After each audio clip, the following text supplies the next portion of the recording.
नमस्कार, सरोकार संवादमा यहाँलाई स्वागत छ। म श्रीकृष्ण नेउपाने। नेकपामा पछिल्ला समयहरू आन्तरिक द्वन्द्वहरू देखा पर्छन् अनि केही समयको लागि मिले जस्तो हुन्छ र फेरि त्यो कहीँ न कहीँ कतै न कतै केही रूपबाट फेरि विस्फोटक अवस्थामा पुग्ने गरेको श्रृङ्खला पछिल्लो पटक कर्णालीमा गएर देखिएको छ। नेकपाले सरकार बनाएको 3 वर्ष पुग्नै लाग्दा पछिल्ला वर्षहरू पछिल्ला समयहरू नेकपाले आन्तरिक सङ्घर्षमै बिताएको देखिन्छ। नेपाली जनता अस्थिर राजनीति पटक पटक सरकार परिवर्तन भइरहेको अवस्थाबाट दिगदारी मानिरहँदाखेरि नेकपालाई झन्डै 2/3 बहुमतको सरकार बनाउने हैसियतमा पुर्याइदिए। तर त्यही नेकपा आज त्यो हैसियतलाई थेक्न नसकेर आफै समस्या सिर्जना गर्ने अनि त्यो समस्या समाधान गर्ने समयमै बढी केन्द्रित हुँदाखेरि उसले चुनावका बेला देखाएका कार्यक्रमहरू सपनाहरू पुरा गर्नुभन्दा पनि यस्तै विषयमा अल्मलिराखेको छ।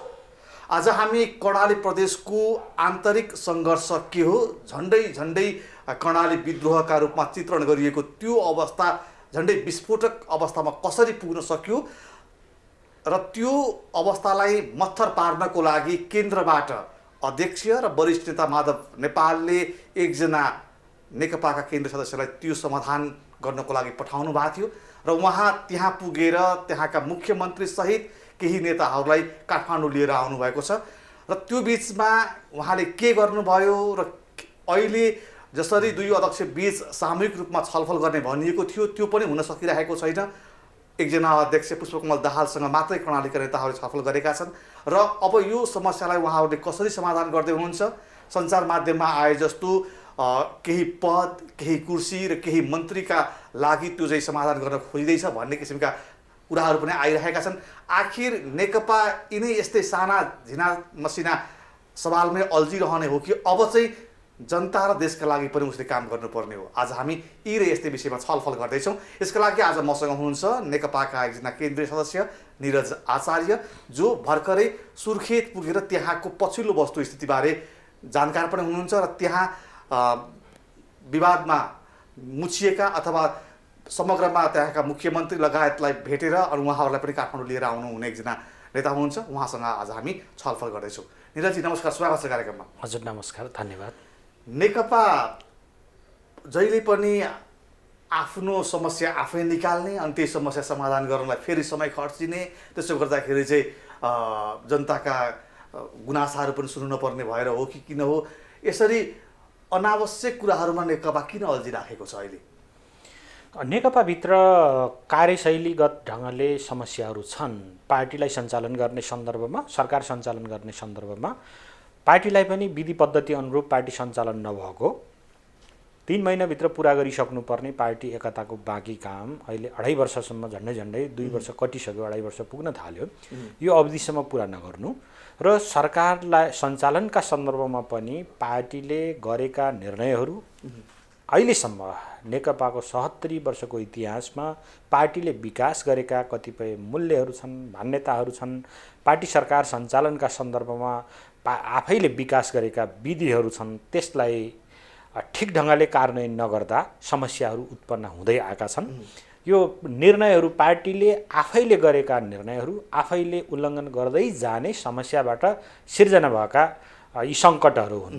त्यही त, यस्ता किसिमका सङ्कटहरू स्थायी रूपमा समाधान गर्न किन सकिँदैन? आखिर यहाँहरूलाई त मैले अघि पनि पृष्ठभूमिमा भने नेपाली जनता चाहिँ यो दिगदार लाग्दो अस्थिर राजनीतिबाट दिक्क भएर नेकपामा चाहिँ एउटा विश्वास गरेर नेकपालाई झन्डै 2/3 सरकार बनाउने हैसियत बनाइदिए, जबकि संसारमा चाहिँ कम्युनिस्ट पार्टीप्रति एउटा विश्वास चाहिँ ढल्दै गरेको अवस्थामा नेपाली जनताले चाहिँ कम्युनिस्ट पार्टीहरूलाई जुन विश्वास दिए त्यो विश्वासलाई सम्मान गर्न नसक्दाखेरि आम यो कम्युनिस्ट आन्दोलन नै धराशयी पर्दै गएको छ नेकपाका कारणले गर्दाखेरि।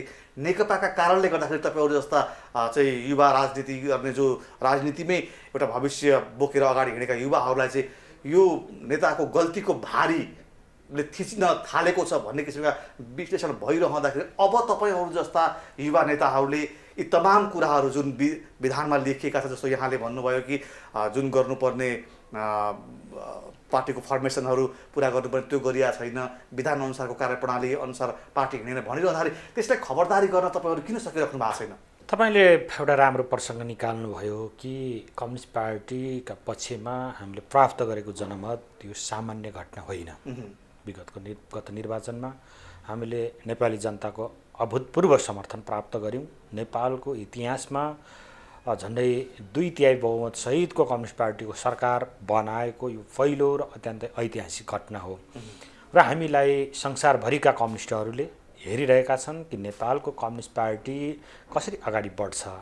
अत्यन्तै भिन्न शैलीबाट प्रतिस्पर्धा निर्वाचनमा भाग लिएर शान्तिपूर्ण प्रतिस्पर्धाको माध्यमबाट जनताको अभिमत लिएर बहुमतको सरकार बनाउन सक्ने यो नौलो घटना हो। यो चीनमा भिन्न खालको छ, उत्तर कोरियामा भिन्न खालको छ, इन्डोनेसियामा फरक खालको छ, अरू देशहरूमा भिन्न शैलीले कम्युनिस्ट पार्टीहरू अगाडि बढिरहँदा नेपालमा हामी अत्यन्तै नौलो तरिकाले जनताको अभिमत लिएर यो जनमत प्राप्त गरेका हौँ र कम्युनिस्ट पार्टी नेपालमा लोकप्रिय हुनुको कारण हामीले नेपालमा भिन्न कार्यशैली अवलम्बन गऱ्यौँ, जनताका मुद्दा उठायौँ, जनताका आवश्यकताहरू उठायौँ, जनताका बिचमा काम गऱ्यौँ, जनशैली अवलम्बन गऱ्यौँ। त्यसले हामीलाई जनताका बिचमा स्थापित गर्यो र तदअनुरूपको मत प्राप्त गऱ्यौँ। हामीले निरन्तर जनताका बिचमा भन्यौँ कम्युनिस्ट पार्टी न्याय, स्वतन्त्रता र समानताका लागि कम्युनिस्ट पार्टी स्थापना भएको हो। हामीले बनाउने सरकार, हामीले प्राप्त गर्ने सत्ताले यो काम हामी गर्छौँ भनेर भन्यौँ र नेपालमा लामो समयदेखि राजनीतिक अस्थिरता कायम रह्यो। 9 महिनामा प्राय सरकारहरू गठन विघटन हुने, कतिपय सरकारहरू 1 वर्षसम्म जाने, त्योभन्दा माथि सरकारहरू नटिक्ने र यो अस्थिरताको खेल निकै लामोसम्म अगाडि बढ्दा मुलुकको समृद्धि र विकासका लागि यो राजनीतिक अस्थिरता एउटा मुख्य बाधक हो। त्यसका लागि मुलुकको समृद्धि र विकासका लागि राजनीतिक स्थायित्व अत्यन्तै महत्त्वपूर्ण पक्ष हो र राजनीतिक स्थायित्व कायम नगरिकन हामी मुलुकको विकास र समृद्धि सम्भव छैन भन्ने निष्कर्षमा हामी पुग्यौँ। पूर्व एमाले, पूर्व माओवादी पार्टी एकता गर्ने लक्ष्य सहित भनेर हामीले तालमेल गरेर चुनाव लड्यौँ र बहुमत प्राप्त गऱ्यौँ। हामीले घोषणापत्रमा धेरै कुराहरू उल्लेख गरेका छौँ। घोषणापत्र बमोजिम पार्टीले काममा लाग्नुपर्छ। हामीले यो जनताको अपेक्षा पुरा गरेनौँ भने हामीलाई जनताले फेरि विश्वास गर्न सक्दैन। त्यसो भएको हुनाले नेकपा आफूभित्रको गुटबन्दीमा रुमल्लिरहने, झगडिरहने र सुलह र विग्रहका श्रृङ्खलाहरू चलाइरहने, सत्ता दङ्गलमा मात्रै नेकपा फसिरहने हो भने नेकपालाई कुनै पनि ताकतले जोगाउन सक्दैन। हामी विघटनको बाटोमा जानुपर्छ। त्यसकारण म यही कुरा भन्दैछु कि नेकपासँग एउटै मात्र विकल्प छ। नेकपा सच्चिने, सुध्रिने र अगाडि बढ्ने बाहेक नेकपासँग अर्को उपाय छैन। त्यसो भएको हुनाले सच्चिनै पर्छ, सुध्रिनै पर्छ, फेरि पनि अगाडि बढ्नै पर्छ। नेकपाको विकल्प अर्को शक्ति हुन सक्दैन। नेकपाको विकल्प फेरि पनि नेकपा हो। त्यो यहाँले दाबी गर्ने विषय होला आफ्नो ठाउँमा छ।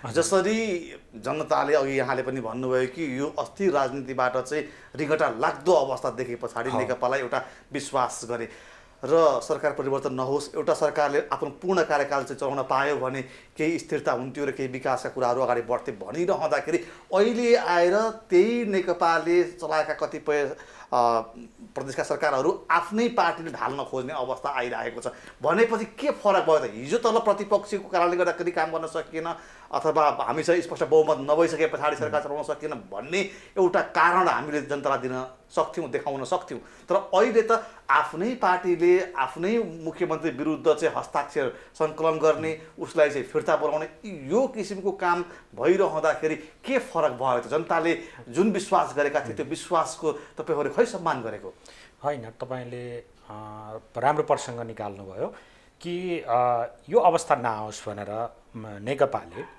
2 जना अध्यक्षहरूका बिचमा एउटा एग्रिमेन्ट भएको रहेछ, आधा कार्यकाल प्रधानमन्त्री चलाउने भनेर। त्यो कुरालाई राजनीतिक स्थायित्वमाथि प्रश्न खडा हुन्छ र सरकारहरू अस्थिर भएको म्यासेज जान्छ भनेर पार्टीले निर्णय गर्यो कि 5 वर्षसम्म कमरेड केपी ओलीले नै नेतृत्व गरेको सरकारले निरन्तरता पाउने भनेर पार्टी केन्द्रले निर्णय गर्यो। यो केन्द्रको सरकार परिवर्तन हुँदैन, 5 वर्ष जान्छ। पार्टीको स्थायी समितिले यो एकदम औपचारिक ढङ्गले निर्णय पनि गरिसकेका छ। अर्को दोस्रो कुरा, अब प्रदेशहरूका सरकार पनि अस्थिर हुनु हुँदैन, तर कतिपय सन्दर्भमा कतिपय प्रदेशहरूमा सङ्कटहरू छन्, पार्टीभित्र अन्तर्विरोध छ, पार्टी एकतालाई पूर्णता दिन सकिएको छैन, सरकार र पार्टीबीचका अन्तर्विरोधहरू छन्, सरकार र संसदबीचका अन्तर्विरोधहरू छन्, कतिपय कार्यकारीहरूको कार्यशैलीका समस्याहरू छन्, कार्यशैलीसँग सम्बन्धित समस्याहरू छन्, कतिपय प्रदेशको भूराजनीतिक अवस्था, त्यहाँको राजनीतिक सामाजिक शक्ति सन्तुलनको अवस्था, त्यसलाई मध्यनजर नगरिकन प्रदेशका सरकारहरू बनाउने, प्रदेशका प्रमुखहरू तोक्नेदेखि प्रदेशका प्रशासनिक संरचनामा पनि केन्द्रबाट हस्तक्षेप भयो, सङ्घबाट सबै कुरामा हस्तक्षेप भयो। प्रशासनिक संयन्त्रभित्र सचिवदेखि गेटपालेसम्म सङ्घीय सरकारले पठाउने, उतापट्टि मन्त्री राज्य मन्त्रीहरूको हेरफेर पनि सङ्घले गरिदिने, सचेतकहरू पनि सङ्घले नियुक्ति गरिदिने, चलाइदिने। यस्तो काम गरेपछि यो सङ्घीयताको यो त सङ्घीयताको कुनै अर्थै भएन। अनि जतिको सङ्घको सङ्घीय संसद सार्वभौम र स्वतन्त्र छ त्यत्तिकै प्रदेश ठिक छ। यहाँले के सङ्केत गर्नुभयो भने त्यसकारण यसले बढी हस्तक्षेप गरेकोले त कर्णालीमा त्यो देखियो भन्ने, त्यो मात्रै होइन, अरू पनि कारण छन्। एउटा मेजर कारण हर कुरामा केन्द्रको हस्तक्षेप भएर स्वतन्त्र ढङ्गले त्यहाँको संसदले आफ्नो गतिविधि गर्न नपाएपछिको एउटा अवस्था हो। त्यहाँको राजनीतिक सामाजिक शक्ति सन्तुलनलाई ठिक ढङ्गले व्यवस्थापन नगरिकन, त्यहाँका आकाङ्क्षाहरूलाई ठिक ढङ्गले व्यवस्थापन नगरिकन केन्द्रबाट सिधा लादिएका निर्णयको प्रतिबिम्बका रूपमा यी विस्फोटहरू बिस्तारै हुँदैछन्, नम्बर 1। दोस्रो कुरा, सरकारहरू प्रदेशका हुन् या सङ्घको, पालिकाका सरकारहरू, तिनै तहका सरकारहरू सञ्चालन गर्ने सन्दर्भमा अन्तर्विरोध छ। सरकारमा जो छ उसले पार्टी चिन्दैन, पार्टीसँग समन्वय गर्दैन, पार्टीका निर्णयहरू मान्दैन, घोषणापत्रहरू बिर्सिन्छ। त्यो अवस्थामा पार्टी र पार्टी कमिटी र सरकारका बीचका अन्तर्विरोधहरू प्रकट भए। दोस्रो, अब कतिपय कार्यकारीहरूका काम गर्ने कार्यशैलीका समस्याहरू, कार्यक्षमताका समस्याहरू, कतिपय ठाउँमा नियतका समस्याहरू, यस्ता समस्याहरूले पनि त्यहाँ यो स्थितिको सिर्जना गरे। कतिपय ठाउँमा अराजकता, यो कुनै पनि निर्णय नमान्ने, कुनै पनि निर्णय नसुन्ने, कुनै पनि लगाममा नबस्ने खालका यो अराजकताको प्रतिबिम्ब प्रकट भयो र यो कर्णालीमा यसरी विस्फोट भयो। यो चाहिँ अरू ठाउँमा पनि त्यो ढङ्गले आगो सल्किरहेको छ। कर्णाली त छिटो विस्फोट भएको हुनाले पहिला पत्ता लाग्यो, अरू ठाउँमा पनि यो खालको स्थिति छ र सङ्घमा पनि यो खालको स्थिति छ। त्यसले गर्दा पार्टीभित्र अनुशासन र मर्यादा भन्ने कुराहरू चाहिँ क्षीण हुँदै गयो एकदम। त्यसैको परिणाम यो हो। त्यसको परिणाम अघि जस्तो यहाँले भन्नुभयो कि सङ्घीयता भनिन्छ तर केन्द्रबाट सबै कुराहरू पालेदेखि चाहिँ माथिसम्मका मान्छेहरू केन्द्रले पठाउँछ भनिरहँदाखेरि यो विवाद चाहिँ प्रदेशलाई नै मिलाउन दिएको भए हुन्थ्यो। तपाईँलाई चाहिँ फेरि पार्टीले एउटा चाहिँ सहजकर्ताको रूपमा किन पठायो, अनि तपाईँले त्यहाँ गएर के गरेर आउनुभयो? म यही कुरा तपाईँलाई भन्दैछु। प्रदेशका सांसदहरूले आफ्नो सरकारको मुख्यमन्त्री वा दलको नेतालाई अब्जेक्सन गर्न सक्छन्, उनीहरूको संवैधानिक अधिकार हो। अविश्वास पनि ल्याउन सक्छन्, त्यो उनीहरूको संवैधानिक अधिकार हो। आफ्नो अधिकारभित्रै, आफ्नो अधिकारको दायराभित्रै रहेर सांसदहरूले दलको नेता परिवर्तन गर्नुपर्छ भनेर माग राख्नुभयो। यसलाई तर यो विषय पहिला दलमा दर्ता हुनु पूर्व पार्टी कमिटीमा छलफल हुनु पर्थ्यो। पार्टी त त्यहाँ छ नि, त्यहाँको संसदलाई, त्यहाँको सरकारलाई नियमन गर्न अथवा पार्टीका तर्फबाट निर्देशन गर्न, फेसिलिटेट गर्न, भनौँ न पार्टीका तर्फबाट नेतृत्व गर्न त्यहाँको पार्टी कमिटी छ। पार्टीले त्यो पार्टीमा छलफल भएर, कर्णाली प्रदेशको पार्टी कमिटीमा छलफल भएर कुनै त्यसको सचिवालयमा हुनसक्छ, त्यसको कार्यालयको टिममा हुनसक्छ, छलफल भएर त्यो बाटोबाट गएको भए यो सकारात्मक हुन्थ्यो। तर अर्को, उहाँहरूले अधिकारको प्रयोग त गर्नुभयो, अधिकारको प्रयोग गर्नका लागि अगाडि त बढ्नुभयो, तर पार्टी एकताको स्पिड माथि यो घटनाले ठेस आउने भयो। पार्टी एकताले पूर्णता पाएको छैन, पार्टी एकतालाई बुझाउनु पर्ने छ। यहाँहरूको बुझाइ विश्लेषण होला, तर तपाईँ त्यहाँ गइसके पछाडि म भन्छु नेउपाने सर, त्यहाँ चाहिँ पार्टीको एकतामाथि गम्भीर असर पर्ने र यसले देशभरि नै एउटा खालको यसलाई नै कर्णालीको यो स्थितिबाटै अरू ठाउँमा पनि आगो सल्किने र एउटा हामी गम्भीर अस्थिरतातर्फ जाने खतराहरू बढे। त्यो खतराहरू बढेपछि म सबै सूचनाहरूसँग अपडेटै थिएँ। त्यहाँका यी घटनाक्रम यसरी विकास हुँदैछन् भन्ने कुराहरू मैले पार्टीको नेताहरूलाई मैले जसलाई भन्न मिल्थ्यो भन्न सक्थेँ, उहाँहरूलाई जानकारी पनि गराएको। तपाईँहरूले पार्टीका तर्फबाट केही कदम चाल्नुहोस् है, त्यहाँ चाहिँ असन्तुष्टि छ, कुनै बेला पनि विस्फोट हुनसक्छ, सङ्कटहरू छन्, समस्याहरू छन्, त्यसको यथोचित ढङ्गले समयमा व्यवस्थापन गर्न सकिएन भने कुनै पनि बेला सङ्कट आउन सक्छ। यो फेरि नयाँ घटना पनि होइन, यस अगाडि पनि पटक पटक कोसिसहरू भएका थिए त्यहाँ, फेरि पनि अब यो अलि बढी तयारीका साथ कोसिस हुन सक्छन्, यसमा ध्यान पुर्याउनुहोस् भनेर नेतृत्वलाई भनिएकै थियो। तर समयमा यसको ध्यान पुर्याइएन, समयमा सुन्न तयार भएन नेतृत्व, त्यसपछि यो घटना घट्यो। म त्यही भूगोलमा कार्यरत भएको केन्द्रीय कमिटीको सदस्य भएको नाताले म लगायत हामी हर कोही पार्टीका कार्यकर्ताहरूको दायित्व भनेको पार्टीको एकतालाई मजबुत बनाउने, पार्टीको एकतालाई सुदृढ बनाउने, पार्टीको एकतालाई मजबुत बनाउने र पार्टीलाई सशक्त बनाएर अगाडि बनाउने हामी हर कोही पार्टी कार्यकर्ताको दायित्व हो। मैले त्यही दायित्व सम्झेर यसले पार्टीको एकतामाथि धक्का नलागोस्, यसले राजनीतिक स्थायित्वमाथिको हामीले उठाइरहेको मुद्दामाथि प्रश्न खडा नगरोस् र यसले अरू कुनै दुर्घटनातिर नलैजाओस् भन्ने कुरामा सचेततापूर्वक आफ्नो भूमिका निर्वाह गरेको हो। यसमा विभिन्न अरू टिप्पणीहरू गर्नुपर्ने जरुरी छैन। मैले जुन सांसदहरूसँग कुरा गर्नुपर्ने थियो, जुन कुरा गर्न सक्थेँ उहाँहरूलाई मैले केही पनि गरिनँ, मैले केही भनिनँ। उहाँहरूलाई सामान्य कुरा मैले सामान्य उहाँहरूलाई उहाँहरूको दायित्व तपाईँहरू मैले पोलिटिक्स सम्झाएको हुँ, यो यति मात्रै उहाँहरूसँग सिम्पल कुरा गरेँ मैले जसलाई कुरा गर्न मिल्थ्यो। आजको राजनीतिक परिस्थिति, हामी जाने बाटो, हामीले यो अविश्वासको बाटोबाट जाँदा हाम्रो पार्टी एकतालाई के असर गर्छ, के प्रभाव पार्छ र हामी यसले हाम्रो राजनीतिलाई के प्रभाव पार्छ यो पनि त सोच्नुहोस्। तपाईँहरू नेता हो, सांसद हो, तपाईँहरूको यो गर्ने अधिकार हो, अविश्वासको मत लैजाने तपाईँहरूको अधिकार हो। अधिकारको प्रयोग गरेर तपाईँहरूले यो कदम चाल्नुभयो, अब विवेकलाई पनि प्रयोग गर्नुहोस्।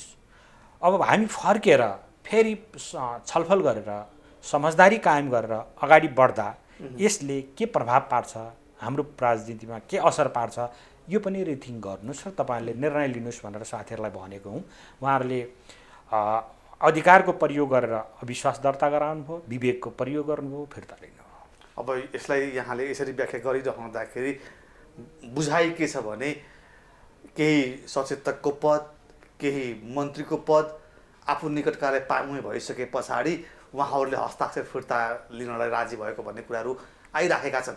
अब यो कर्णालीको भित्री मैले पनि बुझ्ने प्रयास गर्दाखेरि यामलाल कणेलजी जो अहिले कारक मानिनुहुन्छ उहाँलाई देखाइएको छ, उहाँलाई केही समय अगाडि मुख्यमन्त्रीले चाहिँ संसदीय दलको नेताको रूपमा हैसियतमा एउटा सुविधा, सरकारी सुविधा दिएको थियो र पछि त्यो सुविधा चाहिँ अलिकति नमिल्ने अनियमितताको हिसाब देखाइसके पछाडि त्यो उहाँले रोक्नुपर्ने अवस्था आयो। उहाँले रोक्नुपर्ने भन्दा पनि नियमले रोकिदियो। त्यो रोकिसके पछाडि मलाई यसरी चाहिँ डोमिनेट गर्ने भन्ने किसिमको उहाँमा चाहिँ एउटा एक किसिमको चाहिँ भावना पैदा भइसके पछाडि यो कुरो चाहिँ अगाडि बढ्दै आयो। भनिरहँदाखेरि अझै पनि हामीलाई पद चाहिएको छ, राज्यका सुविधा चाहिएका छन्, राज्यले दिने गाडी चाहिएका छन्, यी कुराहरू भए भने ठिक, अनि भएन भने चाहिँ फेरि बेठिक। यो किसिमको मानसिकताले त्यहाँ पनि काम गरेको देखियो। निरजजी, म चाहिँ त्यहाँ तपाईँले बताएका कुनै घटनाक्रमहरूसँग म जानकार छैन र म व्यक्ति विशेषको टिप्पणी गर्न पनि चाहदिनँ र सरकार सञ्चालन गर्दा र उहाँहरूले गरिरहेका भूमिका क्रियाकलापहरू पनि म भित्र पस्न चाहदिनँ र धेरै कुराहरू मलाई जानकारी पनि छैन।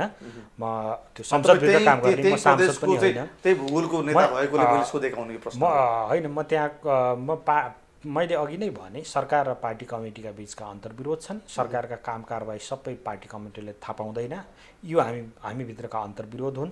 यसलाई व्यवस्थापन गर्नका लागि र यसले पार्टी र सरकारका बिचको अन्तर्विरोधको विस्फोटन त पार्टीको स्थायी समितिमा भयो नि। असारको 10 देखि भदौको 26 गतेसम्म बसेको पार्टीको स्थायी कमिटीमा यो एउटा प्रतिनिधिमूलक घटना नै हो। त्यहाँको त्यो त सङ्घको सरकार, सङ्घीय सरकार, अरू प्रदेश सरकारहरू, पालिका सरकारहरू, जहाँ ताहीँबाट प्रकट भएको अभिव्यक्ति समग्र पार्टी कार्यकर्ता, पार्टी पङ्क्तिमा उत्पन्न भएको अभिव्यक्ति स्थायी कमिटीमा प्रकट भयो। यसले झन्डै हाम्रो पार्टीलाई विभाजनको दिशातर्फ पनि लग्यो र पार्टीले यो विभाजनलाई रोक्नका लागि फेरि नेताहरूका यो अनेक कुरापछि एउटा कार्यदल बन्यो। त्यसले 19 बुँदे एउटा सुझाव पेश गर्यो र त्यसको जगमा उभिएर पार्टीले पार्टीभित्रका यावत समस्याहरू हल गर्ने र अगाडि बढ्ने, पार्टीलाई पार्टी एकताको महत्त्वलाई बुझ्ने सन्दर्भमा, पार्टीलाई विधि पद्धतिसँग ढङ्गले सञ्चालन गर्ने सन्दर्भमा, सरकार सञ्चालन गर्ने सन्दर्भमा, संसदीय दलहरू सञ्चालन गर्ने सन्दर्भमा, पार्टीका नीति विचारलाई लागू गर्ने सन्दर्भमा र पार्टी सङ्गठनको व्यवस्थापन गर्ने सन्दर्भमा, एकताको काम पुरा गर्ने सन्दर्भमा, पार्टीको महाधिवेशनका सन्दर्भमा, पार्टीमा यति बेला बहस भइरहेका एमसिसी लगायत राष्ट्रियताका मुद्दामा भइरहेका विवाद र बहसहरूका सन्दर्भमा 16 बुँदे निष्कर्ष पार्टीले निकालेर अन्तर्पार्टी निर्देशन 5 जारी गरेको छ। यसलाई ठिक ढङ्गले कार्यान्वयन गरियो भने यी देखिएका सबै समस्याहरूको हल हुन्छ। जस्तो कर्णालीका नेताहरू आउनुभयो, दुवैजना अध्यक्षको हस्ताक्षर सहितको लेटर उहाँहरूले पाउनु भएको थियो र उहाँहरूलाई चाहिँ दुवै अध्यक्ष बसेर छलफल गर्ने भनिएको थियो। तर हिजो फेरि प्रचण्डजीले आफू निकटका नेताहरूलाई चाहिँ उहाँको के अरे खुमलटारमा बोलाएर त्यो गर्नु चाहिँ कतिको जायज थियो? त्यो चाहिँ उहाँले चाहिँ विधि मान्नु पर्दैन प्रचण्डजीले चाहिँ? म पहिलो कुरा त चिठी कर्णाली प्रदेशको मामिलामा जे समस्या उत्पन्न भयो त्यो समस्याको समाधान गर्न, त्यो समस्याका उप छलफल गर्न त्यहाँको पार्टी कमिटी छ, कर्णालीको प्रदेश कमिटी छ। केन्द्रीय कार्यालयबाट 2 जना अध्यक्षले नै साइन गरेर पत्र जारी गर्ने कुरा नै गलत हो भन्दछु म। किनकि हर कुरामा यहाँबाट हस्तक्षेप गर्ने, सबै पावर माथि लिएर आउने, निकास केही पनि नदिने तरिका नै यो एकदम गलत तरिका हो। यो लोकतान्त्रिक तरिका होइन। यो गलत गर्नुभयो भन्ने लाग्छ। म यो कदमलाई गलत ठान्दछु। प्रदेश कमिटीलाई नै यसका विषयमा निर्णय लिने अधिकार दिनुपर्छ। किन उहाँलाई काठमाडौँ लिएर आउनु तपाईले? त्यही मैले लिएर आएको होइन। मैले काठमाडौँ लिएर आएको पनि होइन। मलाई काठमाडौँ लिएर आउने म त्यो जिम्मेवारीमा पनि छैन। त्यहाँ पार्टीको केन्द्रीय कार्यालयले चिठी काटेर, तपाईँले नै भन्नुभयो, पार्टीको केन्द्रीय कार्यालयले 2टा अध्यक्षले साइन गरेर चिठी काटेर बोलाउनु भयो। त्यसकारण उहाँहरू आउनुभयो। बोलाइसके पछाडि 2टा अध्यक्षसँगै बसेर छलफल गर्नुपर्ने हो नि त। उहाँहरूलाई के उद्देश्यका लागि बोलाइएको हो त्यो छलफल गर्ने, त्यसको निष्कर्ष दिने जिम्मेवारी उहाँहरूकै हो। त्यसो भएको हुनाले उहाँहरूले दिनुपर्छ। अब मलाई विश्वास छ दिनुहुन्छ होला। ठिक छ। अब कर्णालीमा देखिएको बाछिटा अन्य प्रदेशमा पनि नआओस् भनेर कार्यकर्ताहरूले अहिले चाहिँ शुभेच्छा व्यक्त गरिरहेका छन् र नआओस् पनि। यहाँहरू 2 वर्षसम्म चाहिँ अब बाँकी रहेको चाहिँ चलाउनु होला। तर 2 वर्ष यो बितेका 3 वर्षलाई विश्लेषण गर्ने हो भने जनता कहीँ कतै पनि खुसी देखिँदैनन्। हिजो दिलो ज्यान दिएर यो पार्टीलाई यो ठाउँसम्म ल्याउनको लागि जुन किसिमको उनीहरूले भूमिका गरेका थिए, आज तिनै कार्यकर्ता नेताहरू, पार्टीको शीर्ष नेतृत्वले सरकारले गरेका गतिविधिहरू देखेर लाजले शिर निहुर्याउने अवस्थामा पुगेको छ। त्यो विश्वासलाई नेकपाले सम्मान गरेन भने भोलि 2 वर्ष पछाडि तपाईँहरू के भन्दै अब जाने जनताको घरमा? अब स्वभाव तपाईँले उठाएको एकदमै महत्त्वपूर्ण प्रसङ्ग छ। नेकपाले सम्बोधन गर्नुपर्छ। जनताका मुद्दाबाट नेकपा विमुख भएर नेकपा बाँचिरहन सक्दैन। नेकपा बाँच्नका लागि नेकपाको जीवन जनतासँगै, मैले सुरुमा पनि ब्याकग्राउन्डमा भने, जनतासँगै बसेर, जनतासँगै हुर्केर, जनताकै मुद्दाहरू उठाएर नेकपा बिस्तारै विकास भएको हो। आज सरकारमा सत्तामा पुगिसकेपछि जनताका ती मुद्दा व्यवस्थापन गर्ने नैतिक अधिकार नेकपालाई छैन र गर्नु हुँदैन। यो सरकार बनेको 2.5 वर्ष भयो, पार गर्यो। अब सरकारका समग्र कामहरूको मूल्याङ्कन हुनुपर्ने जरुरी छ। हामीले हाम्रो घोषणापत्रले एलोकेट गरेका मुद्दाहरू, विषयहरू छन् त्यहाँ, त्यसलाई कति कार्यान्वयन गर्यौँ, अब यो बाँकी अवधि कसरी पुरा गर्छौँ, जनताका अपेक्षा के थिए, कति पुरा गऱ्यौँ, अब कसरी अगाडि बढ्नुपर्छ, कति सफल भयौँ, कति असफल भयौँ, यसको समग्र समीक्षा गर्नुपर्ने ठाउँमा हामी आइपुगेका छौँ। जस्तो स्थायी समितिले दिएका सुझावहरू अनुसार चाहिँ अब पार्टी अगाडि बढ्छ भनिरहँदाखेरि पछिल्लो पटक जसरी प्रधानमन्त्रीले बिहान एकजना अध्यक्षसँग छलफल गर्नुहुन्छ कर्णालीका विषयमा र उहाँले समेत प्रधानमन्त्रीले गर्ने निर्णय चाहिँ भरे घर पुगेर टेलिभिजनबाट हेरेर थाहा पाउनुपर्ने अवस्था पहिलाको जस्तो थियो, अहिले पनि त्यस्तै छ भनेर भनिराख्दाखेरि यो पछिल्लो पटक प्रधानमन्त्रीले गरेको मन्त्री परिषदको हेरफेर, मन्त्रीहरूको हेरफेर, जिम्मेवारी हेरफेर र नियुक्तिलाई लिएर फेरि नेकपाभित्र त्यो जुन किसिमको उहाँहरूले एउटा कोड अफ कन्डक्ट बनाउनु भएको थियो त्यो अनुसार छ त अब त्यसो हो भने? म चाहिँ गाउँबाट फर्किएपछि पार्टीका स्थायी कमिटीका निर्णय त पढाउँदै हिँडियो। म फर्किसकेपछि फेरि भदौको 26 यता सरकारले गरेका कामहरू, जुन राजनैतिक नियुक्ति, संवैधानिक नियुक्तिहरू, राजदूतहरूका नियुक्तिहरू र हिजोको मन्त्रीमण्डलको पुनर्गठनसम्मका घटनाहरूलाई सर हेर्दा कुनै आनको तानमा परिवर्तन भएको मैले पनि देखिनँ। अब परिवर्तन भएको नदेखिएपछि पार्टी कहाँ पुग्यो भन्दा आज उभिएर हेर्नुहुन्छ भने पार्टी भदौको 26 गते अगाडिकै ठाउँमा पुग्यो। त्यसो भएको हुनाले अब भदौ 26 देखि यता पार्टी अन्तर्पार्टी निर्देशन 5 अनुरूपको पार्टी बन्यो भनेर हामीले एक ढङ्गको काम गरिरह्यौँ। तर यसको कार्यान्वयन गर्ने र कार्यान्वयन गराउने मूल नेतृत्व भनेको दुईजना अध्यक्ष हो, प्रधानमन्त्री हो। उहाँहरूले नै यसका निर्णयहरूको उल्लङ्घन गरे भनेपछि हामीले बुझ्नु पर्यो त्यो स्थायी समितिका बैठकका 16 बुधे निर्णयको औचित्य समाप्त भयो र पार्टी भदौ 26 गतेको ठाउँमा आइपुग्यो। यो ठाउँमा आइपुग्यो, समस्या फेरि त्यही ठाउँमा आइपुग्यो भनेपछि यो नेकपाका लागि अत्यन्तै दुर्भाग्यपूर्ण कदम, नेकपाका लागि अत्यन्तै यो दुःखद कुरा भयो भन्ने मलाई लाग्छ।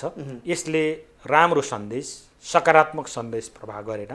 फेरि पनि पार्टीमा यसको छलफल त हुनु नै पर्यो र निर्णय आफू तरिकाले गर्ने, अब नटेर्ने त्यो के अर्थ रह्यो र? छलफल हुने, निर्णय हुने, कारण केही पनि नगर्ने हो भने, अब जब पार्टीको अध्यक्षले नै त्यसको कार्यान्वयन नगर्ने हो भने बाँकी कुरा त कसैले पनि कहीँ पनि कार्यान्वयन गर्दैन, कसैले पनि गर्दैन। अब कसैले कार्यान्वयन नगर्ने हो भने पार्टी के हुन्छ भन्दा विघटनको दिशातिर जान्छ। त्यसैले पार्टीको एकतालाई जोगाउने, पार्टीको एकतालाई मजबुत बनाउने, कम्युनिस्ट पार्टीलाई स्थापित बनाउने, पार्टीलाई ठिक ढङ्गले ड्राइभ गर्ने, मुलुकलाई ठिक ढङ्गले ड्राइभ गर्ने जो मूल ठाउँमा, मूल नेतृत्वमा, चालकको ठाउँमा जो बस्नुभएको छ, सम्पूर्ण जिम्मेदारी उहाँको हुन्छ र उहाँले पुरा नगरेपछि अब पार्टीले सरकारको, पार्टी कामको समग्र समीक्षाको बहस त भइ नै रहेको छ। पनि यो नेतृत्वबाट त्यो अपेक्षा तपाईँहरूले गरिराख्नु भएको छ अझै पनि? हामी अब एउटा मार्क्सले भन्ने एउटा चर्चित छ कि यो सङ्घर्षको विकल्प फेरि पनि सङ्घर्ष, अर्को उपाय छैन। अब सुध्रिनुको विकल्प हामीसँग छैन, सुधार्नुको विकल्प हामीसँग छैन। अन्तिमसँग पार्टीको एकता बचाउनका लागि अन्तिमसम्म कोसिस गर्ने हो, पार्टीलाई सुधार्नका लागि अन्तिमसँग कोसिस गर्ने हो, पार्टीलाई विधि पद्धति र प्रणाली अनुरूप सञ्चालन गर्ने कुरामा अन्तिमसम्म कोसिस गर्ने हो, सरकारलाई पार्टीले गरेका निर्णय बमोजिम, स्थायी समितिको निष्कर्ष बमोजिम पार्टीलाई सरकार सञ्चालन गर्नका लागि पनि पार्टी नेतृत्वले अन्तिमसम्म कोसिस गर्नुपर्छ। यसको अन्तिम तन्काउँदासम्म तन्काउने हो, यो नचुडिउन्जेलसम्म तन्काउने हो, अन्तिमसम्म कोसिस गर्ने हो। किनकि हामी सुध्रिनुको अर्को विकल्प नभएका हुनाले अन्तिमसम्म कोसिस गरेर जानुको हामीसँग विकल्प छैन। भनेपछि यो 5 वर्ष तपाईँको यही पार्टीको आन्तरिक सङ्घर्ष मिलाउने अन्तिम कोसिसमै बित्ने भयो भन्ने कुरा बुझे भयो होइन? अब सुध्रिएन भने पार्टीले अब नयाँ निर्णय लिनु पर्ला। त्यो तमाम पार्टी नेता कार्यकर्ताले यो अनुभूति गरे। अब यसको सुध्रिने कुनै पनि सम्भावना नदेखेपछि, सुध्रिने कुनै उपाय नदेखेपछि, सुध्रिने कुनै पनि बाटो ठाउँ नदेखेपछि अब विकल्प त खोज्छ पार्टीले, कुनै विकल्पमा निर्णय लिएला, त्यति बेला छलफलहरू होला। समय र संवादका लागि यहाँसम्म आइदिनु भयो, यहाँलाई धेरै धेरै धन्यवाद। हजुर, मलाई पनि महत्त्वपूर्ण आफ्ना भनाइहरू राख्ने अवसर दिनुभयो सरोकार टेलिभिजन र श्रीकृष्णजीलाई धेरै धेरै धन्यवाद। हजुर नमस्कार।